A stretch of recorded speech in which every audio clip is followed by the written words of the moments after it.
Hi and welcome back to Broadsheet Melbourne Around Town. If this is your first time here, don't forget to hit the subscribe button so you never miss a video. I'm Katja Vaktal, Broadsheet's editorial director and the host of this 10-minute guide to Melbourne.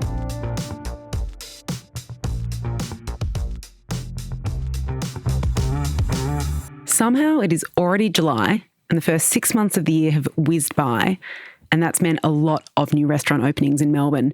What's a little bit different this year, which the team's noticing, is that in past years there's been a huge amount, almost a grand procession of big name restaurants opening big budget spaces, especially in the wake of COVID, where a lot of places were put on hold and finally kind of came out swinging after all the lockdowns were over. But the first 6 months of the year has been a little bit different. There's been a lot of more low-key openings, some openings where you might not even know the name of the restaurateur or the operator or the chef.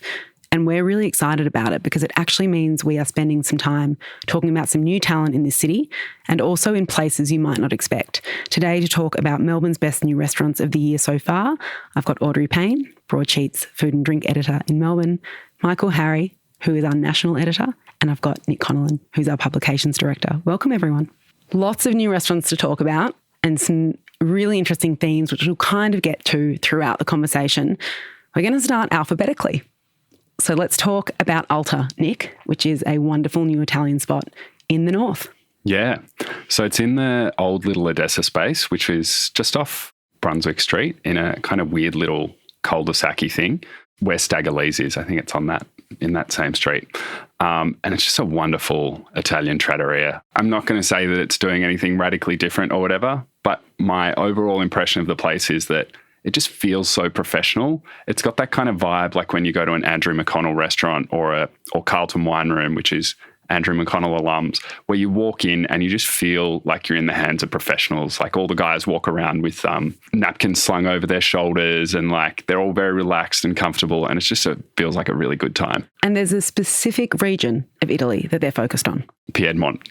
So what does that mean for the beautiful pastas and some of the wine you can expect? Piedmont is known for Nebbiolo, which is that kind of big, gutsy red. So if your dad loves to drink McLaren Vale Shiraz or South Australian Shiraz or Cabernet, bring him here and have some pasta. Now, the next one we're going to move on to is a very sky-high, probably one of the grander openings on our list this year.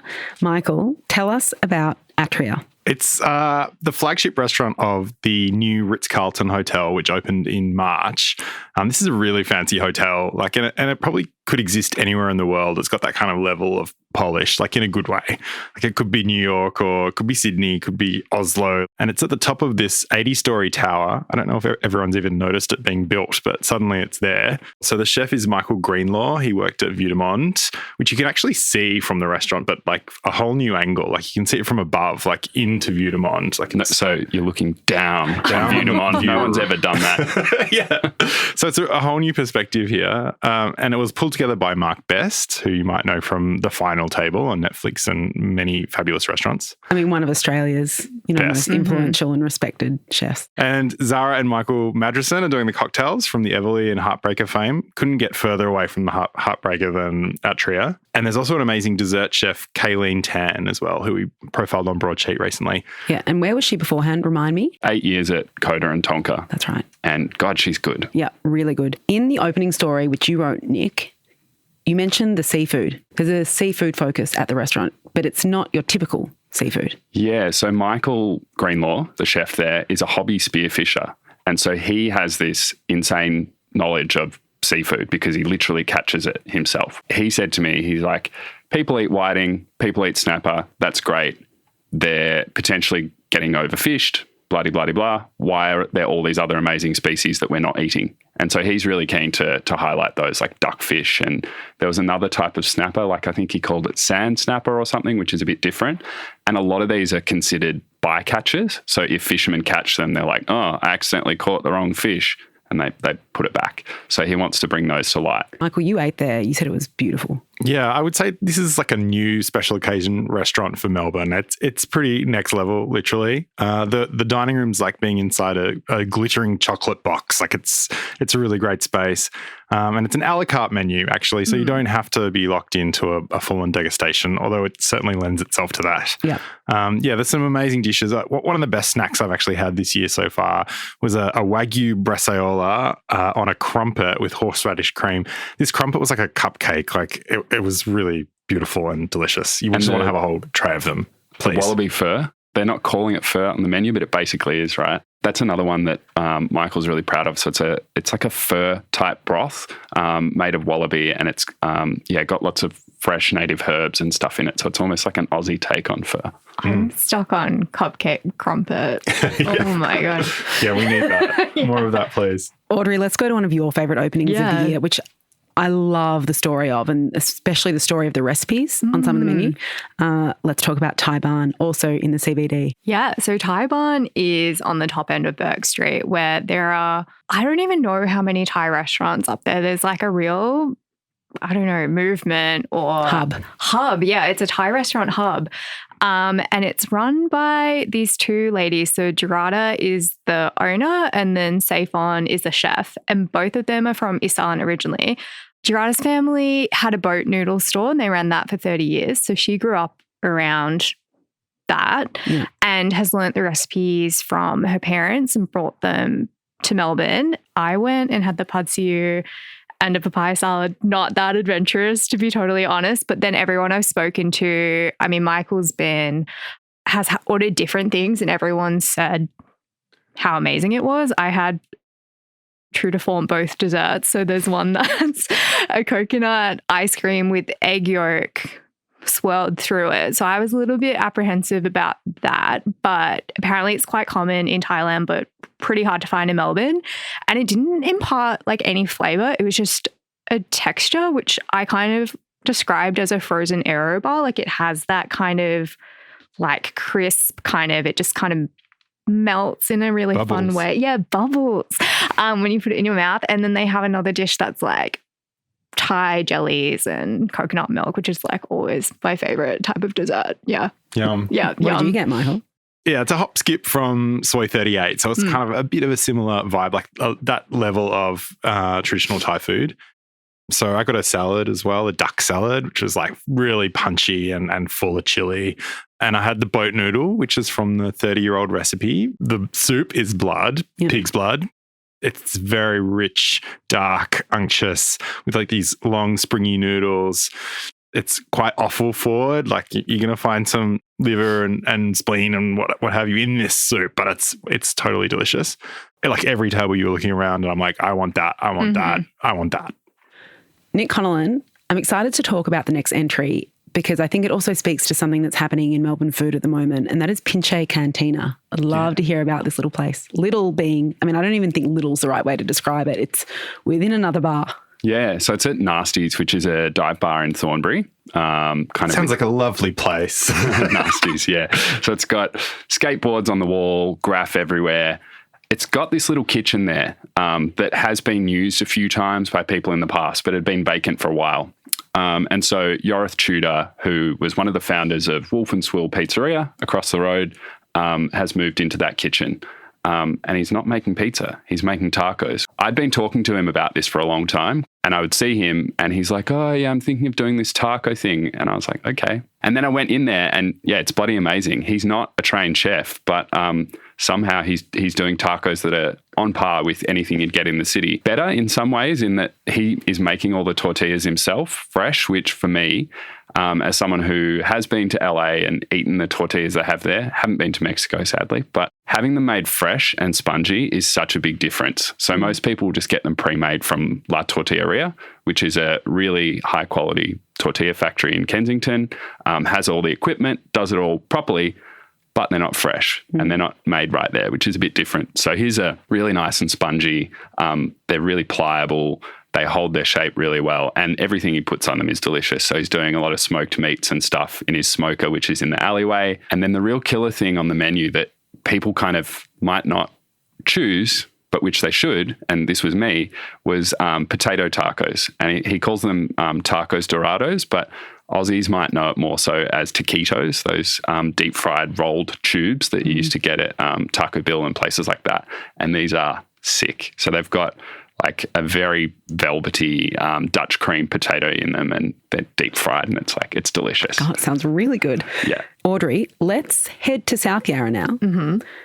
Talk about Yan. Yeah. So Yan is a restaurant that is in the old Yagis space, kind of opposite where Francois is. And it's a Sydney import. So they focus on their Cantonese and Japanese food, and the inspiration comes from American barbecue. So there's a smoked aspect, but I almost feel like that's a misleading way to frame it, because it's not like brisket that's being smoked for hours. It's just like using smoke. I mean, I described it as using smoke almost like a spice. So there's just little touches of it throughout dishes, and it's never like the whole dish. It'll be in a component. So, you know, in a sauce or used to finish off a piece of protein. You were really impressed at the time with kind of the nuance of some of these dishes. Yeah, because I was a little worried I was gonna like come out smelling like I'd been at a bonfire or something, but it's not like that at all. It's super nuanced. And they're starting to put smoke into some of their cocktails. Yeah, smoked whiskey drinks and things like that. The next couple of places I'm excited to talk about are really yummy, delicious, almost home-style food. So let's start with Cafe Neon in the city, Michael, which comes from, I mean, one of Melbourne's most important and influential hospitality names. Yes, which is Con Christopoulos, of course, of City Wine Bar and Angel Music Bar and Gills, and like he's done so many things. It's crazy. Yeah. He's the quiet achiever. He really is. As opposed to your flashier names. I agree. I think that if you think and look at the Melbourne dining landscape, I mean, you'd be hard pressed to argue someone's had as much influence, but someone like a McConnell or a Chris Lucas, they get a lot of plaudits, and deservingly so. I feel like Con's restaurants and bars, and they speak for themselves, but his name isn't as closely associated, but he's so good. It equally is like iconically Melbourne. Yes. Yeah, but he's doing something a bit different here. So it's in the space of an old cafe called Self-Preservation, which he used to own, which is now no longer. So it was an empty space. And then his mate Stavros Konis, who has a restaurant called Solana in Richmond, a Greek place, was going through renovations and needed to have his staff doing something. So it's just a pop-up at the moment. It's just there for winter, but it's been an absolute smash. It's basically just a traditional Greek taverna. Very, very simple food, beautifully prepared, but not like it's ugly delicious. Like a lot of it's like slapped on the plate. You can get different sizes of plate. So you start with a lot of snacks. Everything kind of revolves around that fresh bread. So cod roe dip, fried meatballs, sweet breads, just delicious kind of, snacks to whet the appetite, moreish. And then you move on to mains, which is like, that slow cooked lamb with potatoes and oregano and this beautiful chicken with the little risotto style sort of pasta. So all really sort of super comforting, great for winter. You can get that classic Greek salad, another salad with lettuce, spring onion, dill and lemon. And like one thing I really like, you can buy slabs of feta cheese, like by the 100-gram block. So just bring it and like crumble it onto everything. I'm just finding this conversation difficult not to I think my stomach, I don't know if anyone's heard it rumbling, but and the next place we're going to be talking about does even more of that, and that is Yakamoz. Yakamoz is run by OJ and Ali Atay. It's a little father-son duo, and they're specializing in pita, which is a Turkish flatbread, which they make in a wood-fired oven on site, and it's just really comforting, really familiar, even if you haven't had it before. And a really welcoming kind of family style restaurant, right? 100%. Very, very nice winter vibes, I think. For sure, because you also see the fire in the corner of the restaurant, which is really nice. And something that OJ is really passionate about is, so his father has a Turkish restaurant across the street, but this restaurant, he's very set on being a Mediterranean restaurant. So playing, like there's some Turkish classics, but there's also food from all over the Mediterranean. And that bleeds into the drinks offering as well. So he's got Yakamoz and then a fermented turnip drink, which I believe is also very commonly found in Turkey, and is building up the wine list. So yeah, like they're just really passionate about food and doing really cool things. Can we just talk about the dumplings? Because across the road at his father's restaurant, the dumplings are done one way, which is more traditional, but then it's changed. It kind of makes a jump into his kind of future style in Yakamoz. So can you just describe the differences between the two dumplings? Yeah, sure. And I think what's cool about Yakamoz is that LiSTNR, which is the restaurant across the street, they're almost in conversation with each other. So they have Manti, which over the road at LiSTNR is made in the more traditional style. So they're slightly bigger, but they're also boiled. And then at Yakamoz, they're slightly smaller, but very cute. But they're also fried, so they're crispy. So there's a lot of little riffs like that. I think it would be kind of a fun night. Do it in one night to go across the street first and have the more kind of traditional style meal, and then step across the road and kind of see the riffs on it. So something else that we have been really excited about this year is the geographic spread of some of these restaurants that we're loving, plus the fact that they didn't necessarily come from huge, big Melbourne dining names. You've got Cityfields, which has opened at Chadstone. I mean, it's Chadstone. So again, not where you would necessarily think of somewhere to go for a really beautiful, high quality meal. And then Grazia, which is this Italian joint in Glen Iris, which again, it's not that these neighbourhoods and areas don't have great restaurants, but to see them kind of hitting the top of the list this year has been pretty cool, I think. So let's talk about some of these restaurants. Let's talk about Grazia first in Glen Iris. The talk of Glen Iris, I've heard. It really is the talk of Glen Iris. My parents live one suburb over in Malvern East, and they were just kind of like, we need to go to this restaurant. Our neighbours can't get in. They can't, it was pretty funny. But so I did go with my parents, and it's a really solid Italian restaurant. Like, you walk in, and what's really cool about it is it's on a strip that all the buildings are heritage listed, so untouched, but you walk in and they've completely redone the rest of the space. I believe it used to be a beauty salon, but fact check me. We love those stories on Broadsheet. Yeah. Beauty salon turned great restaurant. Turned great restaurant. Sometimes I think beauty salons are cafes and then I get disappointed.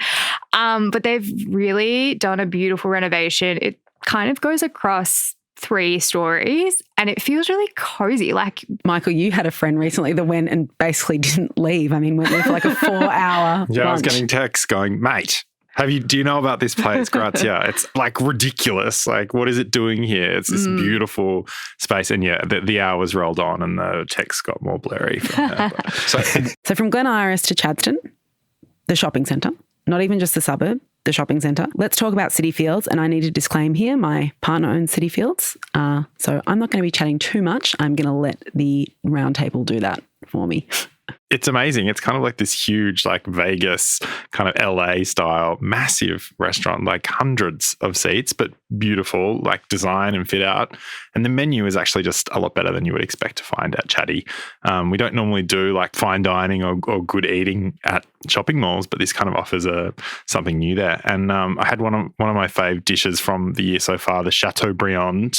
Actually, I rolled out of that place, but it was like the really good like sourcing. Chateaubriand is this beautiful cut of steak. It's showered in like fried onions, like little tendrils of onion, and this jus and fries, and just, yes, like delicious.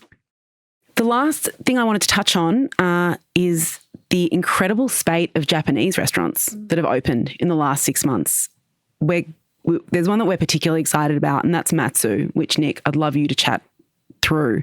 But that hasn't been the only one. We've seen, as I mentioned earlier, Sushion opened in Kew, Aosuki opened in South Yarra, and then Uminono, which was a lockdown project, has opened a proper restaurant as well. All this really beautiful Japanese, kind of high-end Japanese has come to the city. Yeah. So for readers who aren't super across Japanese, you have omakase, which is the experience. It kind of translates to chef decides or chef chooses. Basically, that is, they will tailor the menu to you and what sort of mood you're in and what sort of mood they're in. It's really a dialogue between the diner and the chef. And so, you'll sit down and they say, what do you feel like eating? And you kind of start and they'll tailor it to you. And then you also have kaiseki, which is a similar thing, but a set menu. So more like a degustation. And so most of these places, or in fact, all of these places are following either omakase or kaiseki. And we've got this new one in Footscray, Matsu, which is kaiseki. And it's 4 seats only. Yeah. And our writer, Harvard, who covered it, just thought it was such a special experience. And he knows his Japanese food. Like, I reached out to him to write that story specifically because I knew that he's kind of sushi mad and just loves these experiences. And he really understands and respects the craft of, sushi and sashimi and the whole experience. So Matsu is on Barclay Street in Footscray and very, very unassuming from the street. And you kind of walk up, go through a couple of these little curtains, and there you've got 4 seats and a bar. And then you sit down for what certainly sounds like, and believe me, I'm trying to get in. It's just impossible. But it sounds like one of the most genuine and singular food experiences in the city right now. Yeah, 100%. So Hansol Lee, who's the chef there, he worked at Kenzan for a decade. And I kind of love this story. It's that Japanese thing of like, no, you've got to spend, 5 years washing rice before you're allowed to touch a knife.